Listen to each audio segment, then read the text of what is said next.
and thankfully nothing got on our bed, which is good because we bought that mattress like 2 months ago. My husband started to get a little bit dizzy. Hey guys, welcome to my channel. I am excited to be on here today so I can tell you guys about my birth story with Nora May. I had a successful VBAC and wanted to share my story.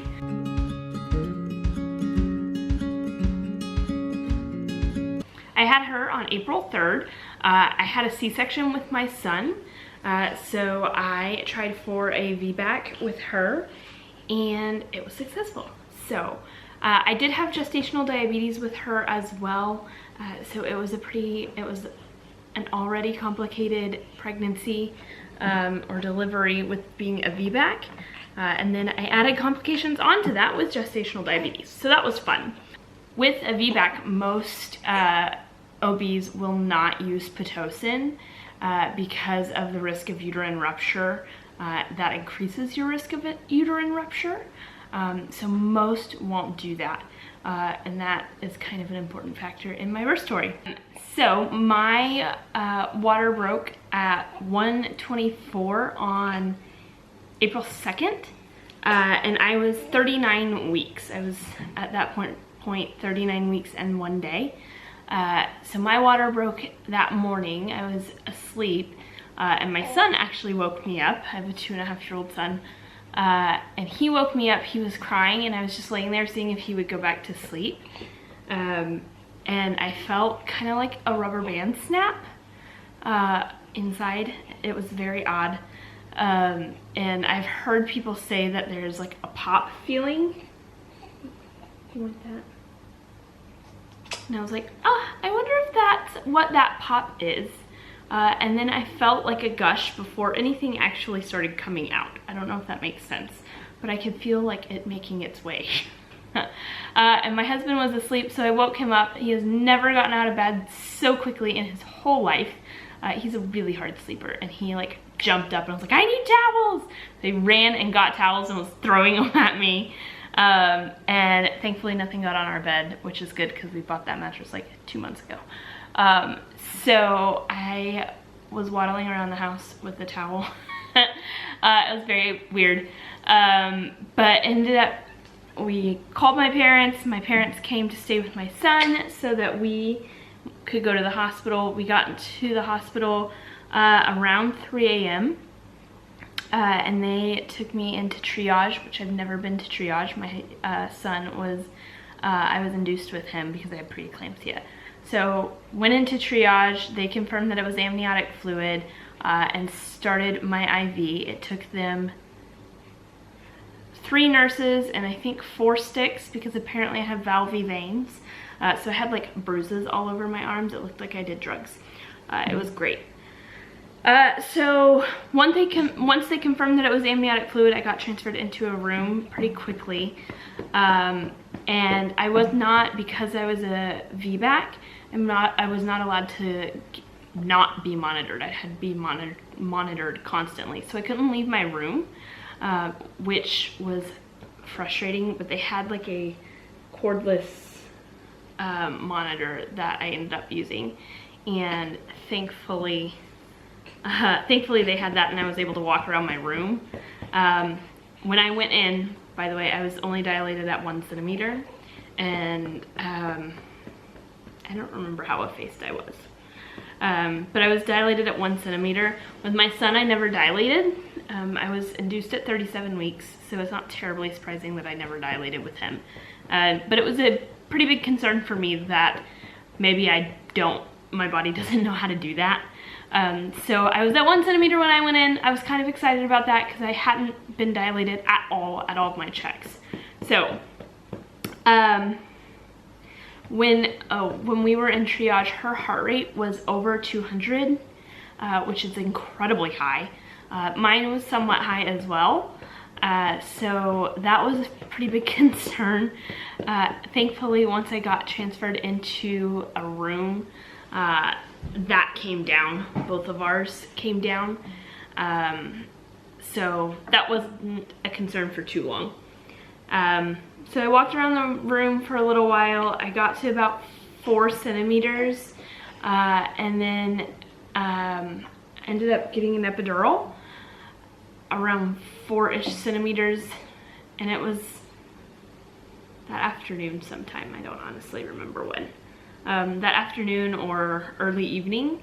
And then, let's see, the next night I got the same nurse that I had when I was originally admitted. And her name was Summer, and she was amazing. I absolutely loved her. She was really good at explaining the risks and making sure that I knew that the risks, while they were there, they weren't terrifying. And some of the OBs, because I went through 4, 3 and then mine. My OB was on vacation the night that I went in. Well, she wasn't on call the night that I went in. One of the other doctors in our practice was. And then I got switched over to actually my sister's OB, and I had seen her before. And I was concerned a little bit because she is a lot more conservative. And the fact that I had gestational diabetes and was doing a VBAC, I was a little concerned that she would just say, you know, we need to just go ahead and do a C-section. So thankfully she was pretty supportive, and said that there was no reason to consider a C-section at that point. So I continued laboring throughout the day on the 2nd. And then when at night, I switched over to another doctor, and they were starting to get pretty concerned because I was coming up on 24 hours of my water being broken, and they don't typically like you to go 24 hours. So she started talking about a C-section, and every time somebody would bring up C-section, I would start to cry because I really did not want to do it again. My C-section with my son was not bad, honestly. It was fairly easy, but I didn't want to do it again because having a C-section and trying to keep up with my son was going to be really difficult, and my husband only had 1 week of vacation. So I was trying really hard to not do a C-section. But anywho, so the nurse, Summer, was really sweet. She put me in different positions, had another nurse come in that was really good at positions and knowing what positions would help. So did a lot of position change. And then the next morning, my OB came on, and I was only 6 centimeters dilated. And I had been laboring for over 24 hours, and only 6 centimeters. So she said that she would come check me after lunch. Yeah. And then if I hadn't progressed any, then we would have to talk about doing a C-section. So she said that. She said, or we can talk about doing a very, very low dose of pitocin, but of course there are some big risks involved with that.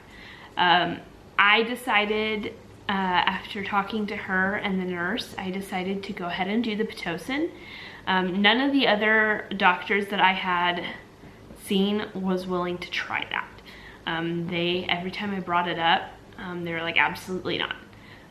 So she said, okay, we'll do very, very low dose and see how you and baby handle it.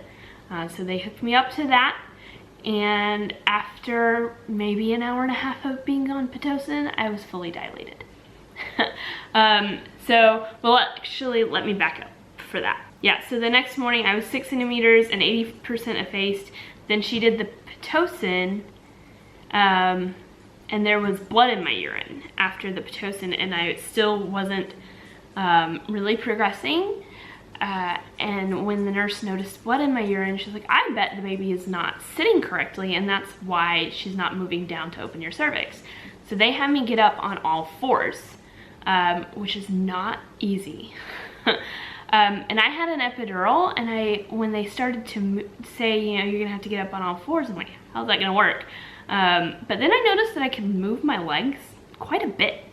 Like, I had been able to move my legs, and that's not necessarily concerning, but like more so than I had been able to. And I was like, you guys, I'm like really able to move my legs way more than I could like an hour ago. And they're like, oh, okay, well, we'll look into it when we change your positions. So they looked into it, and the catheter that attached to my epidural came loose. So the epidural was in my back, but the thing that delivered the medicine had come off. So that was not cool. But I was able to do all fours and maintain that position for 30 minutes without assistance. So it kind of worked out. So I stayed in all fours. It's kind of like downward facing dog. Stayed in that position for 30 minutes while contracting. Not fun, but it worked. So when I flipped back over, they fixed my epidural, and then my urine cleared up. And so when I was having contractions, what was happening was the baby was pressing, she was pressing on my bladder instead of moving down the birth canal. So when we got into all fours, she was able to move and actually have her head engage. And so then I went from being, 6 centimeters to fully dilated in just a few hours. So that was awesome. And something I was not expecting, because everybody says, oh, you get an epidural, you don't feel anything. That was not true for me. That was true for my sister, and I know some people say that they don't feel anything. I felt a lot of pressure. I was not feeling the actual contractions, but as she was moving down, I could feel that. I could feel that a lot. And they're like, it shouldn't hurt. It hurt. It hurt a lot. My mom was having to help me breathe through it because my mom and my husband were in the room and my husband didn't know what to do. So he was trying, but he didn't know. So we breathed through that, and I got to a point where I was like, I really think that my doctor needs to come. I think that I need to push. And the nurse, because they didn't want to check me because my water had been broken for over 30 hours at that point, and they were trying to reduce my risk of infection. So they weren't checking me at all. They're like, when you feel like you need to push, we'll look. So they checked me, and they're like, oh yeah, we can see your head. I wasn't crowning yet, but they could see my head. They could see her head. So they had me start pushing. I pushed for about an hour, and she was born. And I thought it was pretty funny because they turned off my pitocin because my contractions were getting a little bit closer together, and her heart rate was dropping a little bit, but then my contractions went from being every like 2 minutes to every 7 minutes, and that's what they were doing without the pitocin before. So they turned the pitocin back on, but in between contractions, my OB and the nurse, and there was a student there. She was in high school, which was crazy. She was in high school and doing some college classes. So we were all talking about our favorite restaurants, just, you know, no big deal. Favorite restaurants, what kind of food we like. I think my OB talked about some vacations and food that she ate on vacations. And then we'd be like, oh, look, another contraction, push. So that's how that went. It was kind of funny. So after I pushed like I said, I pushed for an hour. She was born, and my husband started to get a little bit dizzy. So he just kind of propped himself up against the wall, and they put her on me, but she was not crying. And so they pretty quickly took her and handed her to the nurses, and she had swallowed a lot of amniotic fluid, so they had to end up deep suctioning her. And I had a second-degree tear, so my OB was still sewing me up, and I'm like, what's going on with my baby? What's happening? Because nobody was really telling me anything. So they were obviously focused on getting her to breathe. So she ended up obviously being fine. She did swallow a lot of amniotic fluid, so she would occasionally spit that up, and sometimes she would choke on it, which was kind of terrifying because then we'd have to like flip her over and almost burp her. It was kind of like a very laid back Heimlich, I guess. I don't know. And then we would sometimes have to suction it out and help her breathe, kind of, because she was choking on amniotic fluid. So that was fun. We were pretty paranoid about that. She ended up recovering from that. Wasn't that big of a deal. It was just kind of a stressful first 24 hours trying to make sure she didn't choke on her amniotic fluid. So we went home like 24 hours after, almost exactly 24 hours after I had her. I tried to do it sooner than that, but the nursery has to do certain tests and they weren't able to get me in to be able to leave sooner. So I left as soon as I could. And everybody was saying, oh, you should stay longer. I was like, no, I have a 2-year-old that I need to go home to. So a lot of people were saying that I needed to stay, but I wanted to go home to my son Will, because he was starting to really miss us. We had been gone for like 3 days at that point. Well, 2 days? I guess 2 days at that point. So he was starting to miss us a lot, and I just wanted to go be home. So I asked to be discharged. Everybody discharged us pretty quickly, and we were home by I think like 3 or 4 on the 4th, and she was born on the 3rd at 12:24. Yeah, she was born at 12:24. And she weighed 7 pounds 14 ounces, and she was 20.5 inches long. So she is a healthy, happy little girl. She has red hair. I'm hoping the red hair stays. And that's it really for her birth story. I will say, between a C-section and a vaginal delivery, since I've had both and I've had people ask me which one I would choose, hands down a vaginal delivery, even with a 2nd-degree tear. My C-section, the recovery really was not that bad. I was moving around pretty easily after a week. But with the C-section, granted, you don't have to push, you just lay there and they remove the baby for you. But regardless of how easy your recovery is, it's still major surgery. And so, yeah, it took a week for me to recover. And it took several, like, I think I wasn't walking for 24 hours, I think, after my C-section, something like that. Whereas with a vaginal delivery, you're up and walking 2 hours after. Like, they told me, we try to get you up and moving 2 hours after you deliver. And the discomfort, even with a 2nd-degree tear, was nothing compared to the discomfort from a C-section.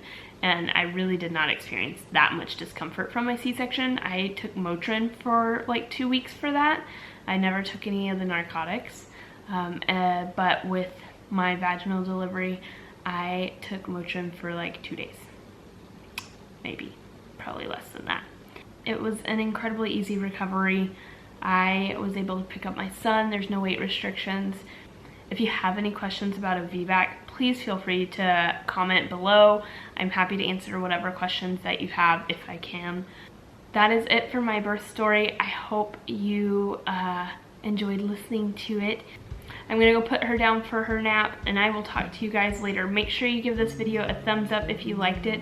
Subscribe. I have some more videos of what's in my diaper bag video. I'm going to do a video on newborn essentials that I love, and of course lots of vlogs with both of the kiddos.